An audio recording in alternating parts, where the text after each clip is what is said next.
Ήρθαμε στη Βόρεια Ιταλία για να οδηγήσουμε το νέο Aprilia RS660 που ξεκινάει μια νέα εποχή για την Aprilia. Πάμε να δούμε πώς είναι. Ζήτω το downsizing.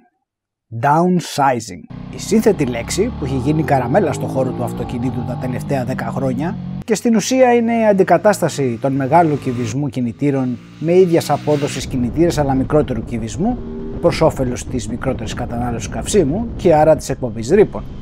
Αντίθετα όμως με τα αυτοκίνητα, στις μοτοσυκλέτες τα τελευταία χρόνια παρακολουθούμε ένα διαρκές oversizing, το οποίο στην πραγματικότητα είχε να κάνει με το γεγονός πως οι πωλήσεις μοτοσυκλετών στη μεσαία κατηγορία έπεφταν διαρκώς λόγω της οικονομικής κρίσης και τα εργοστάσια έπρεπε να κρατήσουν την κερδοφορία τους πουλώντας λιγότερες αλλά ακριβότερες μοτοσυκλέτες.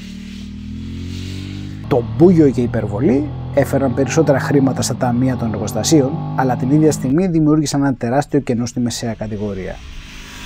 Όχι τόσο σε ποσότητα μοντέλων, όσο σε τεχνολογικό επίπεδο στους τομείς ασφάλειας και του εξοπλισμού άνεσης. Η Aprilia σκέφτηκε να βάλει ένα τέλος σε αυτό το χάσμα και ακολουθώντας τη συνταγή του downsizing δημιούργησε την πλατφόρμα πάνω στην οποία βασίζεται το RS660. Ναι, αυτό δεν είναι το μοναδικό μοντέλο που θα έχει τον νέο δικύλινο αριστερά κινητήρα, αλλά θα ακολουθήσουν σύντομα το γυμνό του Ono X60 και φυσικά το on-off του AREG. Τι θα πει όμως downsizing για μια μοτοσυκλέτα? Πολύ απλά θα πει να έχεις επιδόσεις και τεχνολογία μεγαλύτερου κυβισμού και τιμής μοτοσυκλετών, χρησιμοποιώντας λιγότερα κυβικά και ζητώντας λιγότερα χρήματα. Πόσα άλογα βγάζουν τα δικύλινδρα των 900-1100 κυβικών της κατηγορίας σήμερα? 90 με 100 ύπους. Τόσους βγάζει και το RS660. Τι ηλεκτρονικά έχουν οι μοτοσυκλέτες των 1200-1300 κυβικών που κοστίζουν από 16 έως και 25.000 ευρώ?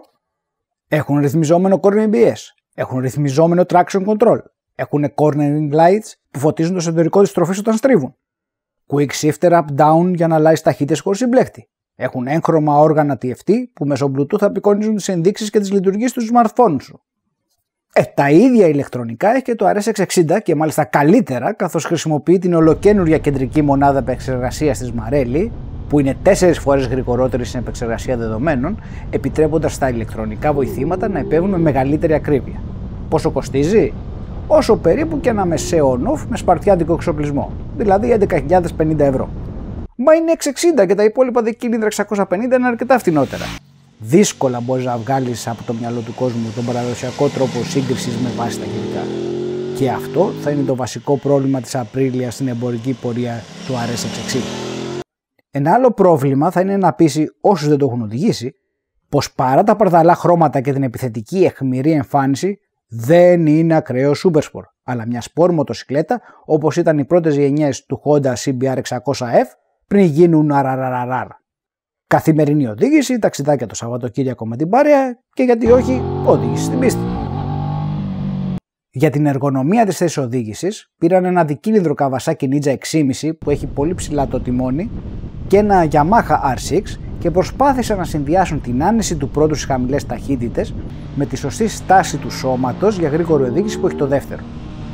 Το αποτέλεσμα τους δικαιώνει στην πράξη, αφού μετά από 5 ώρες οδήγηση σε στενά στροφιλίκια και περνώντας με ρυθμό χελώνας μέσα από δεκάδες χωριά, κανένας δημοσιογράφος δεν παραπονέθηκε για κούραση και είχαμε στην παρέα κάθε σωματότυπο και αρκετούς με ευαισθησία στα μαλακά μόρια. Ακόμα και η σέλα του συνεπιβάτη, που στο μάτι φαίνεται το ίδιο άχρηστη με εκείνη στον Superbike, στο RS660 είναι αρκετά φιλόξενη για να κάνεις εκδρομές μεσαίων αποστάσεων με δεύτερο άτομο. Έχουν δώσει μεγάλη προσοχή στην άνεση και αυτό φαίνεται από το σχεδιασμό του double layer fairing που διώχνει το ζεστό αέρα του κινητήρα μακριά από τα πόδια του αναβάτη, αλλά και την τοποθέτηση των marche-pieds σε μεγάλη απόσταση από τη σέλα για να μην λυγίζουν υπερβολικά τα γόνατα. Έχει και cruise control για να μην κουράζετε το χέρι σου στα ταξίδια. Αν και η ηλεκτρονική γκαζιέρα του Ride by Wire ψεκασμού έχει ελαφριά αίσθηση χάρη στο μαλακό λατήριο επαναφοράς. Με βάρος μόλις 183 κιλά, όσο ένα γυμνό Honda CB500 δηλαδή, και 100 ύπους, οι επιδόσεις είναι παραπάνω από ικανοποιητικές, τοποθετώντας το RS660 στο επίπεδο του KTM 790 Duke και του BMW F900R. Κάνει και πολύ ωραίο ήχο η εξάτμιση, θυμίζοντας αρκετά σε χρειά το V4 μεγάλο αδελφό του στις υψηλές στροφές παρά δικύλινδρο Οι συμμαζεμένες εξωτερικές διαστάσεις, η γρήγορη γεωμετρία του πλησίου και το χαμηλό βάρος σε συνδυασμό με τη χαλαρή στάση του σώματος πάνω στη μοτοσυκλέτα κάνουν το RS660 εντυπωσιακά ευκολοδίγητο, είτε πήρες το δίπλωμα πριν μια μέρα, είτε έχεις χρόνια εμπειρίας από σπορ μοτοσυκλέτες. Χάρη στα υπερσύγχρονα ηλεκτρονικά, μπορείς να δώσεις άφοβα το RSX60 για βόλτα σε έναν πρωτάρι, χωρίς να λαχταρίσεις μέχρι να επιστρέψει, αλλά μπορείς και να το λιώσεις στις σούζες και να του πιεις το αίμα στα στροφιλίκια, πατώντας τα κατάλληλα κουμπάκια που αλλάζουν τον βαθμό ευαισθησίας τους ή τα απενεργοποιούν εντελώς. Υπάρχουν μειονεκτήματα? Ναι, οι αναρτήσεις θα μπορούσαν να είναι καλύτερες σε ποιότητα λειτουργίας.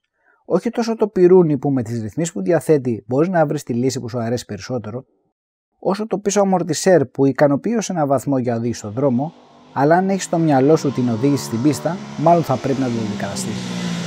Έτσι όμως δεν ήταν και το Honda CBR 600F που λάτρεψαν οι προηγούμενες γενιές? Ένας φωνέας γιγάντων που σε άφηνε να εκμεταλλευτείς όλη τη δύναμη, όποιος κι αν είσαι. Χρειαζόμαστε τέτοιου είδους μοτοσυκλέτες? Οι πωλήσεις των μεσαίων Supersport στην Ευρώπη είναι αστείες.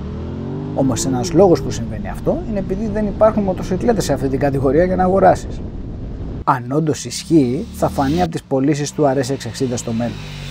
Το σίγουρο είναι πως αυτή η μοτοσυκλέτα μας δίνει μια καλή πρόγευση για όλα τα υπόλοιπα μοντέλα της Aprilia που θα χρησιμοποιούν τον ίδιο κινητήρα και την ίδια υψηλή τεχνολογία.